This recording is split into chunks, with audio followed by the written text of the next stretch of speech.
konnichiwa. 오늘은 저희 집 룸투어를 진행해 보도록 하겠습니다. 제가 사는 공간, 제 일본에서의 집이, 나고야의 집이 어떠한지 한번 보여드려 보도록 하겠습니다. 저희 집은 일단은 1K, 1R이라고도 볼 수 있고 1K라고도 볼 수 있어요. 이제 1K가 이제 우리나라로 치면 분리형 원룸, 주방이 있고 방이 있고 이런 스타일인데 저희 집은 보시다시피 저 이렇게 주방이랑 공간은 나눠져 있긴 한데 문이 없거든요, 따로. 그래서 1R과 1K의 사이다. 1RK 같은 구조다. 바로 집을 보여드리도록 하겠습니다. 일단 저희 집 현관이고요. 현관 문이 이게 자석이라서 이렇게 문에 고리 같은 거 달아가지고 나갈 때 필요한 이어폰이랑 집키, 우산 이렇게만 달아놨고 현관이 되게 좁아요. 그래서 신발, 이렇게 편한 신발이랑 쓰레기통 이렇게 두고 있습니다. 이 쓰레기통 제가 예전에 태무강 할 때 귀여운 캐릭터 발 같은 거 샀잖아요. 제가 한번 보여드릴게요. 이거거든요. 이 캐릭터 발을 제가 사가지고 쓰레기통에다가 이렇게 붙여줬어요. 그래서 좀 더 높아지고 좀 더 귀여워졌지만 발을 볼 일은 사실 많이 없다는 거. 그래서 좀 귀엽지 않나요? 이렇게 쓰레기통이랑 신발 몇 개 현관에 냅뒀고 저희 집은 아쉬운 게 이쪽에 보통 신발장이 있더라고요. 근데 저는 신발장이 아쉽게도 없어요. 신발장이 없어서 그냥 현관은 이게 다다. 근데 이제 현관 바로 옆에 보면 이렇게 수납할 수 있는 공간들이 좀 있거든요. 그래서 저는 여기 맨 밑칸에 제 신발들을 보관하고 있고 그 위에 제 소지품들, 이거는 제가 학교 갈 때 매는 가방 이렇게 고리로 걸어뒀고 여기에는 뭐 나갈 때 쓰는 립 제품들이랑 영양제, 그리고 여기도 뭐 나갈 때 쓰는 액세서리들이랑 바디 스프레이, 위에는 책이랑 사진들 뭐 이렇게 조금 해놔서 현관 바로 옆에 이런 수납함이 좀 있다. 그리고 바로 옆에 이렇게 주방이 있습니다. 가스레인지는 2구로 마련돼 있고 이 모든 일본에 사시는 자취러 분들이 말씀하시는 것처럼 주방이 굉장히 좁아요. 요리하기엔 굉장히 비좁다. 그래도 알뜰살뜰하게 잘 쓰고 있고 저는 상부장도 없어요. 이게 다거든요.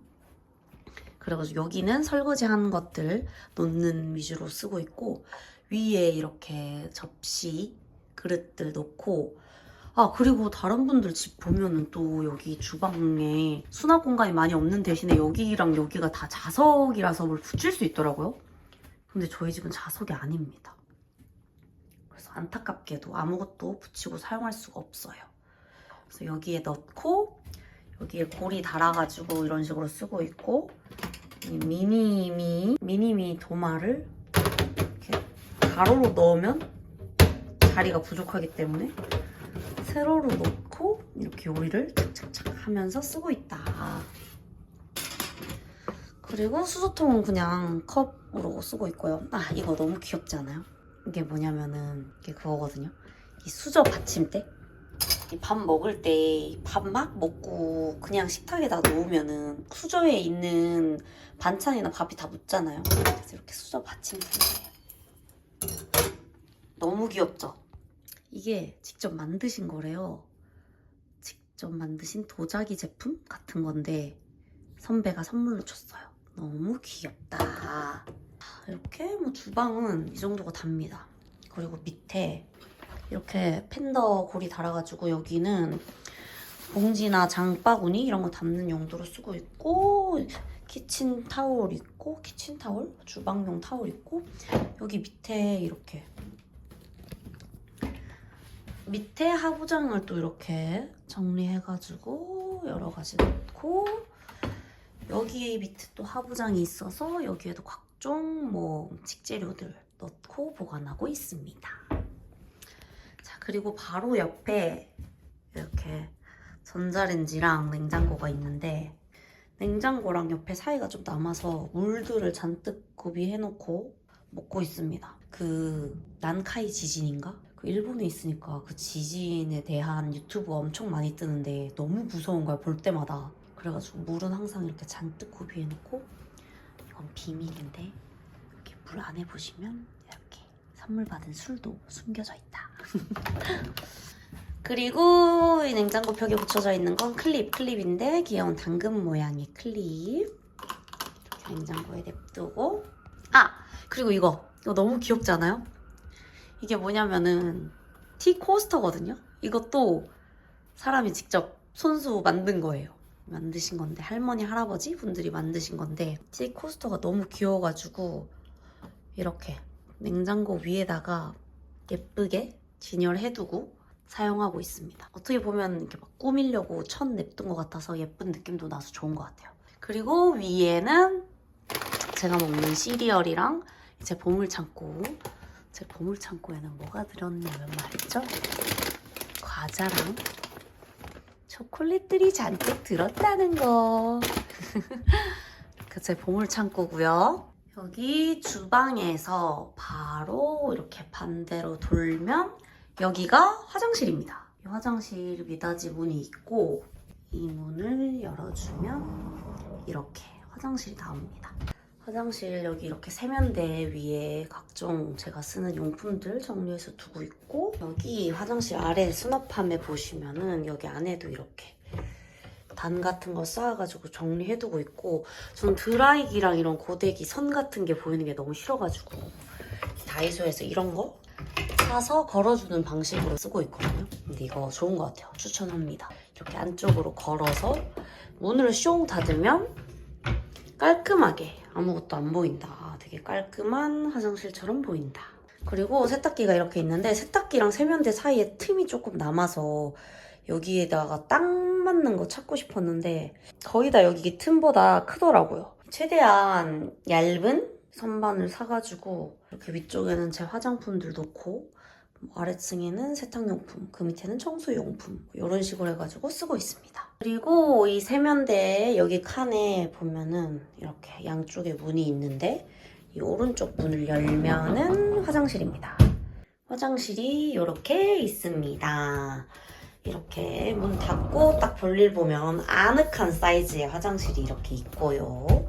이 변기 손잡이를 귀여운 콜을 붙여줘서 이걸로 숑숑 열어주면서 사용하고 있습니다. 그리고 위쪽에 보면 이렇게 화장실 수납함이 있는데, 여기 안쪽에도 수건이랑 휴지 이런 거 보관하고 있고요. 이거 보이는 것보다는 이런 패브릭으로 가려줘서 조금 더 약간 힙한 분위기를 연출해 보려고 노력해봤습니다. 어때요? 오케이, 화장실은 이 정도고요. 반대쪽이 바로 욕실입니다. 욕실도 뭐 별거는 없긴 해요. 욕조 조그만한 거 있고, 그 다음에 제가 쓰는 샤워 용품들. 저는 막 바리바리 엄청 많이 쓰는 스타일이 아니어가지고 여기에도 원래 아무것도 없었거든요. 그래서 제가 여기 이게 자석이에요. 자석용 수납함을 이렇게 사가지고 이렇게 달아주고 쓰고 있습니다. 욕실은 이 정도가 다고요. 깔끔하죠? 화장실을 나와서 주방에서 바로 돌면 이렇게 제 방이 나옵니다. 다른 일본에 사시는 분들 보면은 여기 주방이랑 이 방이랑 여기에 무조건 문이 이렇게 있거든요. 근데 저희 집은 문이 없어요. 그래서 장단점이 좀 있는 것 같아요. 문이 없어서 좀 더 집이 넓어 보이는, 개방감이 있어 보이는, 넓어 보이는 느낌은 있지만, 문이 있었으면 좀 더 뭐랄까, 문이 있었어도 좋았을 것 같아요. 근데 뭐 없어도 괜찮다. 그래서 이렇게, 근데 대신 여기 이렇게 턱이 나뉘어져 있어. 계단처럼 턱이 나뉘어져 있고, 이 바로 왼쪽에 이 붙박이장이 이렇게 있습니다. 방 들어가는 입구에 붙박이장이 있고, 여기 열면은 이렇게 제 옷들 정리해뒀는데, 옷들 이렇게 놓고, 아래도 이런 식으로 계절별이랑 상하이별로 나눠서 이렇게 정리해뒀어요. 그리고 여기가 문을 열면 좀 어두워가지고 제가 이렇게 불을 달았거든요. 이게 움직이면은 움직이면 이렇게 불빛이 켜지는데 애가 좀 말을 안 들어요. 그래서 이렇게 불 들어오게 해서 옷 찾아서 옷 입고 뭐 이러고 있다. 그리고 여기는 제가 자주 쓰는 모자들, 제가 모자를 좋아하기 때문에 모자들을 이렇게 걸어서 사용하고 있고요. 위쪽에도 겨울이 얼마나 추운지 아시겠죠? 담요만 이렇게. 담요랑 이불들 이쪽에 넣고 왼쪽에는 다른 뭐 자잘구레한 소품들이랑 뭐 양말 이런 거 넣고 이렇게 작지만 효율적이게 붙박이장을 사용하고 있다. 그리고 거울. 저희 집에 전신 거울이 없거든요.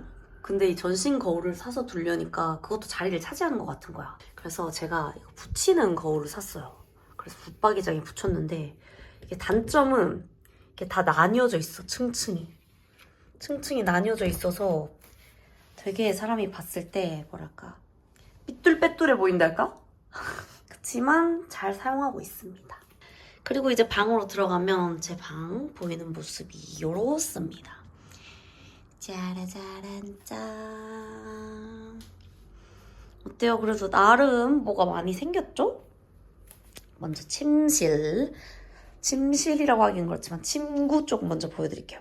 여기 바닥이 좀 차갑기도 하고 좀 허전해 보여가지고 이런 귀여운 러그를 찾아가지고 사서 깔았거든요. 이 러그 찾는 데만 진짜 한 일주일 이상 걸린 것 같아요. 제가 저희 집을 좀 핑크 그린 톤으로 맞추고 싶었거든요.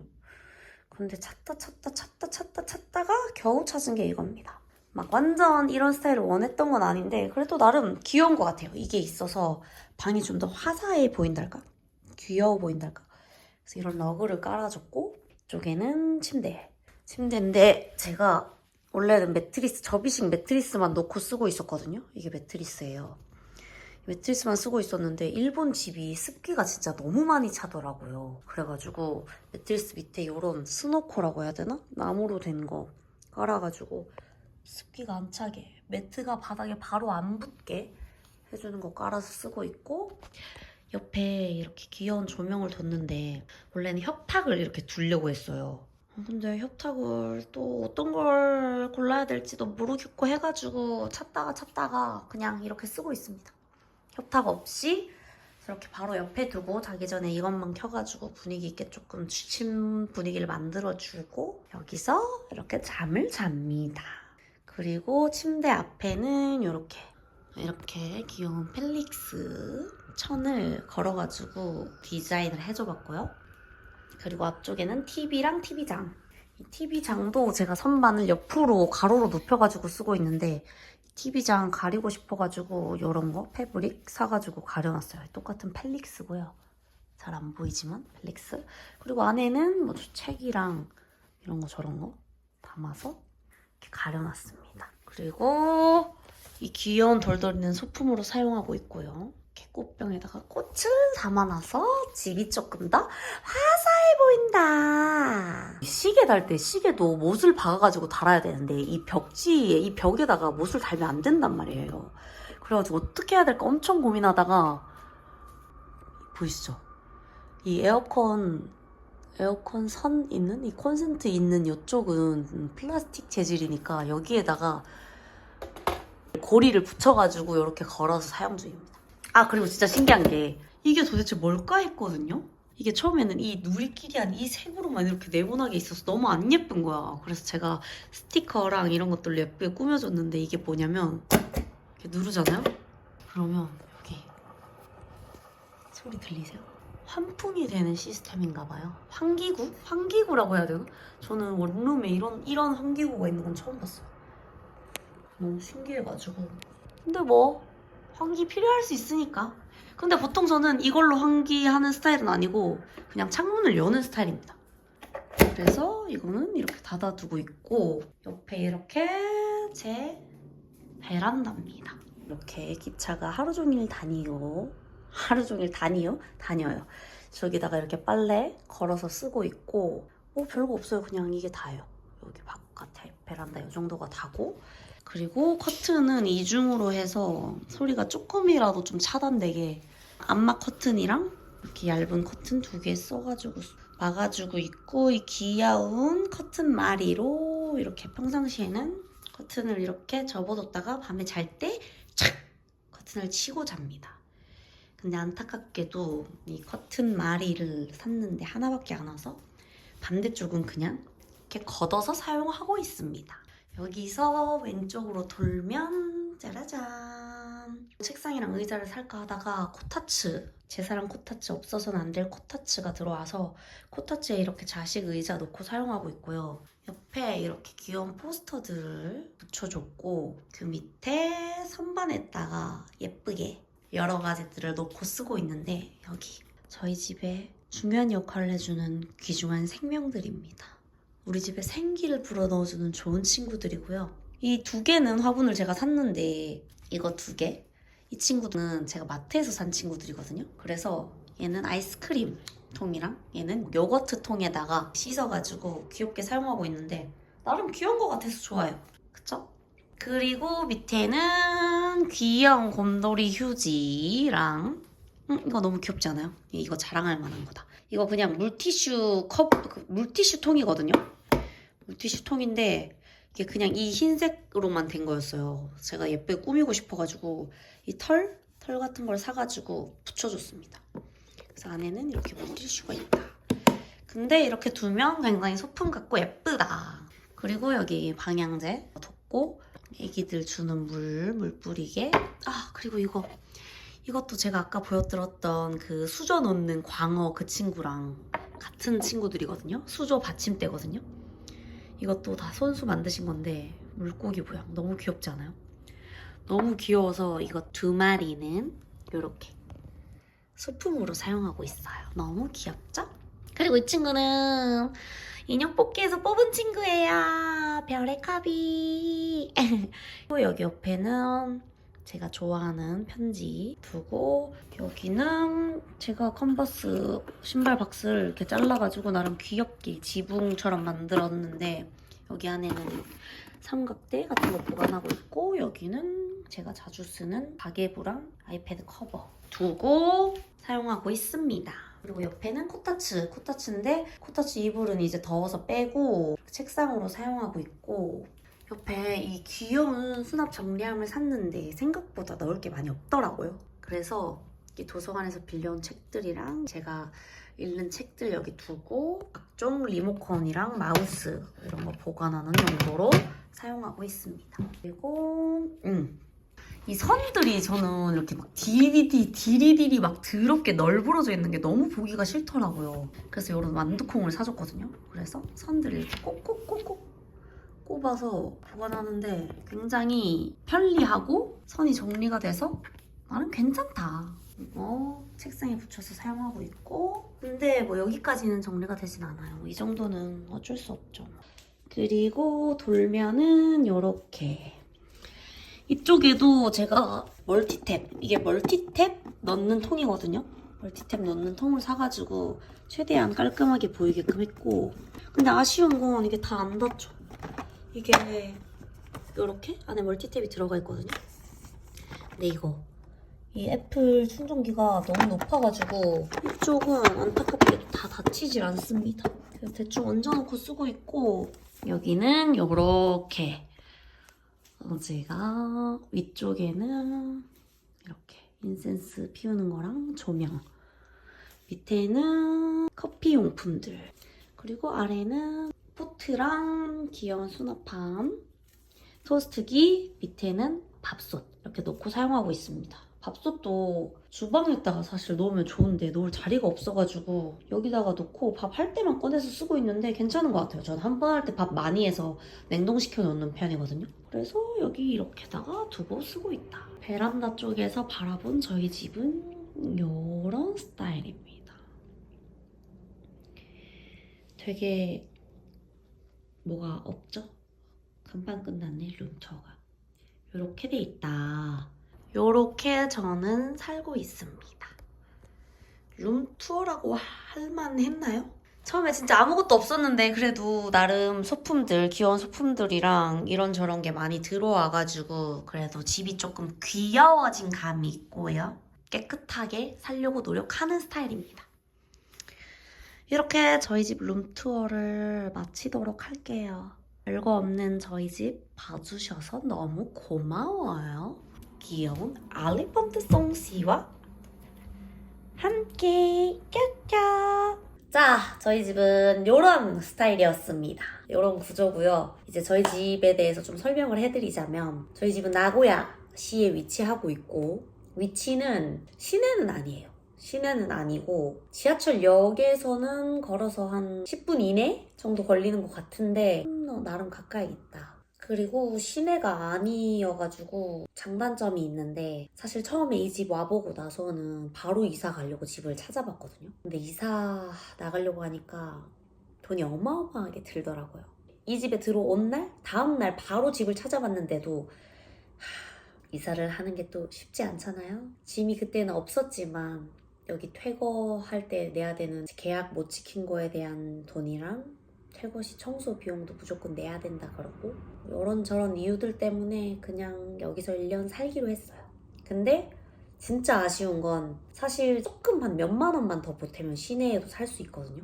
그래서 시내 중심부 쪽에 살았으면 어딜 가든 이동하기도 편했을 것 같고 그리고 뭐 없는 게 없으니까 시내에는 먹을 거라든지 뭐 살 거라든지 필요한 게 있을 때 어디든 가기 좋았을 것 같은데 그런 부분이 좀 아쉽다. 집을 구할 때 처음부터 나고야를 잘 알고 있는 상태였으면 이쪽쯤이 좋겠는데 이 지역이 좋겠는데 라고 생각했을 텐데 나고야를 잘 모르는 상태로 그냥 한국에서 구글 맵 살짝 보고 부동산 홈페이지 들어가가지고 집을 알아봤기 때문에 이거는 제 실수입니다. 나고야에 와서 좀 이 지역 저 지역 둘러봤어야 됐나 싶기도 하고 그래서 후회가 좀 큽니다. 그렇지만 여기 살기로 했고 이 집에 이제 1년 동안 살아야 되니까 정을 붙이고 살려고 노력 중이고요. 좋은 점은 시내가 아니라서 사람이 많이 없다? 그래서 막 시내처럼 시끌벅적하고 술 먹고 취한 사람들 막 고성방가 이런 건 없다. 그냥 단지 기차 소리가 하루 종일 날 뿐이다.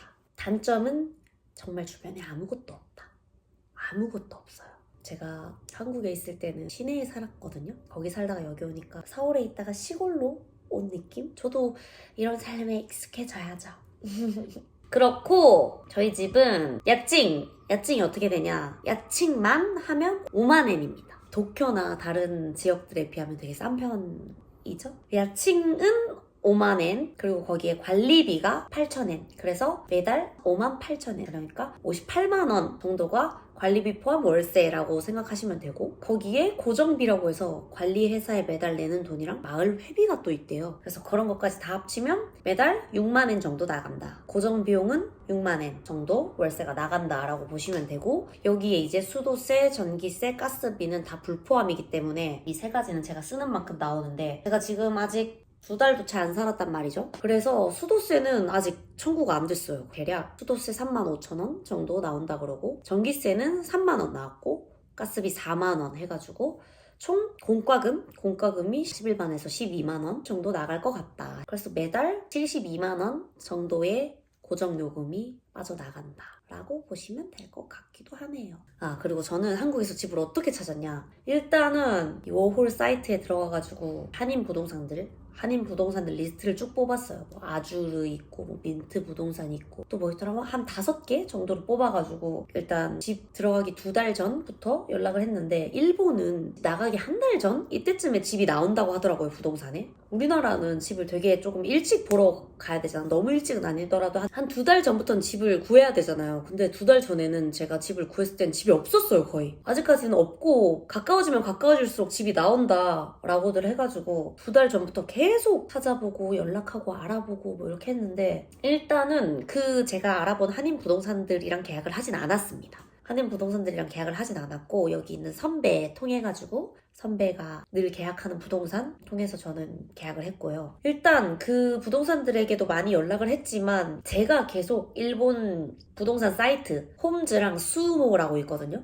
그 사이트들 들어가서 계속 집을 찾았어요. 매일 집을 찾아서 제가 괜찮은 곳들을 주소 복사해가지고 메모장에 적어놓은 괜찮다고 생각한 집들을 부동산에 보내서 이 집은 가능한가요? 이 집은 불가능인가요? 이런 걸 물어보는 식으로 해가지고 저는 집을 구했고요. 사실 워홀러들은 집을 구하는 게 이제 조건이 조금 까다롭잖아요. 이 1년짜리 계약이 가능한 집으로 찾아야 되고 외국인이 입주가 가능한 집으로 찾아야 되고 워홀 비자가 가능한 집 이런 식으로 찾아야 돼서 제가 인터넷 홈페이지로 찾은 집들 중에 그런 게 안 되는 집들이 굉장히 많았어요. 그런 부분이 조금 어려웠고 그래도 진짜 찾고 노력하고 해가지고 이 집을 찾았습니다. 근데 찾고 나서도 제가 사실 홈페이지 계속 들어가서 집을 봤거든요. 근데 사람이 이게 뭔가 사고 나서 더 할인하면은 열받잖아. 막 기분 안 좋잖아. 그래서 안 보는 게 낫잖아. 근데 이 집 찾고 났는데 더 좋은, 더 괜찮은 시내 쪽에 집이 있더라고요.